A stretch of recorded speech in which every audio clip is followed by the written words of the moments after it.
Joining me now, Ron Hosko, who served as assistant FBI director under former FBI director James Comey until 2014. Ron, good to have you back on the program. Nice to see you tonight. Sure. I want to start by playing this exchange between James Comey and Congressman Ratcliffe back in September of 2016. Let's watch. Did you make the decision not to recommend criminal charges relating to classified information before or after Hillary Clinton was interviewed by the FBI on July the 2nd? After.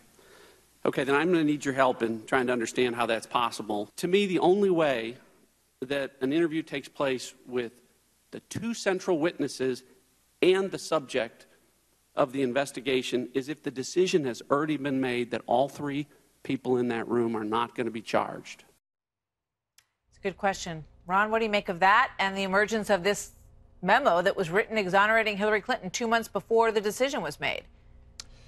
So, Martha, you know, one of the things that the FBI does extremely well is produce paper.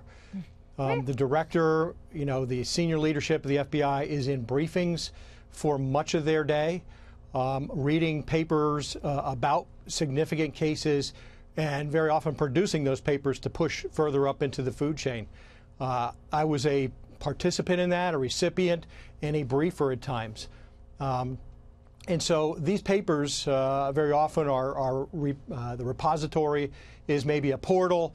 It's some sort of internal site that we have a number of living documents that detail the progress on significant cases. Yeah, but this the way this was read by Graham and was that it's a document that exonerates her, and it was put together before 24 witnesses had even been spoken to. So I understand how you're sort of, working on parallel courses and you're kind of moving the evidence through.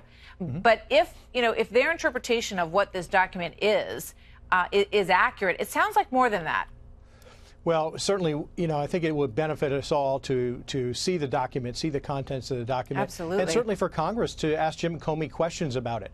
But I think, as you know, there's been a lot of discussion about intent, the intent element of the espionage statute that was at issue here, whether Mrs. Clinton had violated that intent element, whether there should be an intent element. And I think that it could well be that Jim Comey, former prosecutor, a person used to creating lengthy prosecution memos and detailing the weaknesses and strengths of a case, could have been taking his own proactive steps here to document that very same thing, believing that the emails at the time were perhaps not showing that intent strongly enough for the FBI to recommend prosecution. But there were a number of key witnesses that hadn't been spoken to. So we will see. And as you say, we really need to see that document, which is not classified as far as I understand. So hopefully we'll get our hands on it. Ron, thank you so much. Good to have you tonight.